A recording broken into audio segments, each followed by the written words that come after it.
If you're looking for slow-cooked, bold flavors but don't want to spend hours to get there, then you're not going to want to miss this. Today, we're making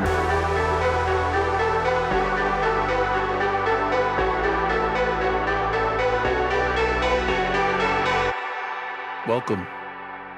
All right, like I was mentioning, this is a chili verde that cheats time in the best way. We're going to take a shortcut in the flavor town by using a rotisserie chicken from the grocery store, a nice pre-made jarred salsa verde, some hatched chilies, then some canned and rinsed cannellini beans, and a couple other secret ingredients along the way. I'm going to start chopping 2 cloves of garlic. If you're new here, we like to vibe out, take our time, spend some quality time in the kitchen, and de-stress a little bit. Therapy through cooking or something like that. Consider subscribing, liking, and all that jazz. All right, stepping off my soapbox, I'm getting some olive oil into a preheated Dutch oven, and I'm gonna toast my garlic for a bit. I like to keep it moving and make sure it doesn't burn.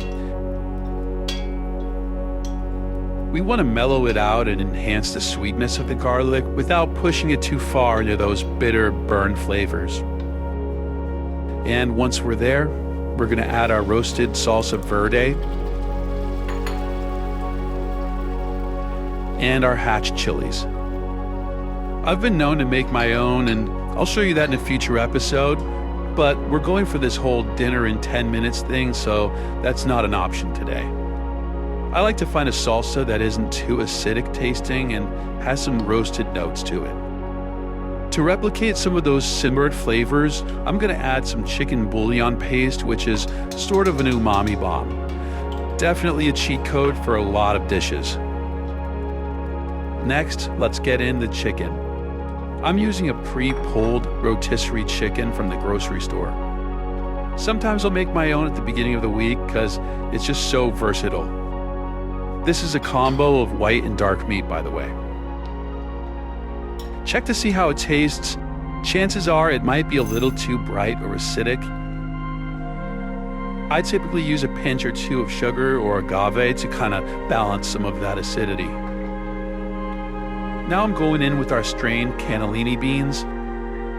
They're nice and tender and add a real richness to the dish and make it more of a true chili vibe. Sometimes I skip the white beans and just whack the saucy chicken into some tacos. It's delicious, but I'll show you that another time.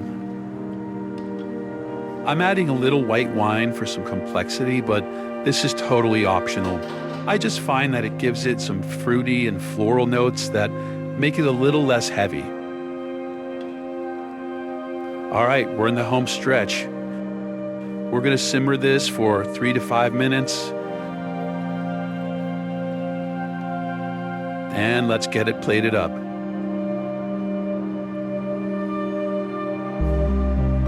I like to serve this with a side of white rice, but like I said, you could make this into tacos or just eat it by itself straight from the pot. I'm topping it with some cotija cheese, which is a hard Mexican cheese, sort of like a sharp Parmesan. Some cilantro for an herb. And I have some pickled Fresno chilies for some heat and a little color contrast. And there it is. You can make this in 10 minutes if you hustle, but I think you should take your time and enjoy the process. All right, let's see how we did.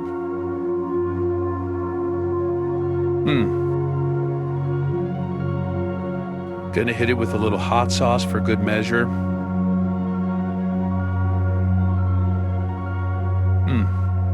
All right, we did it. I'll see you guys later.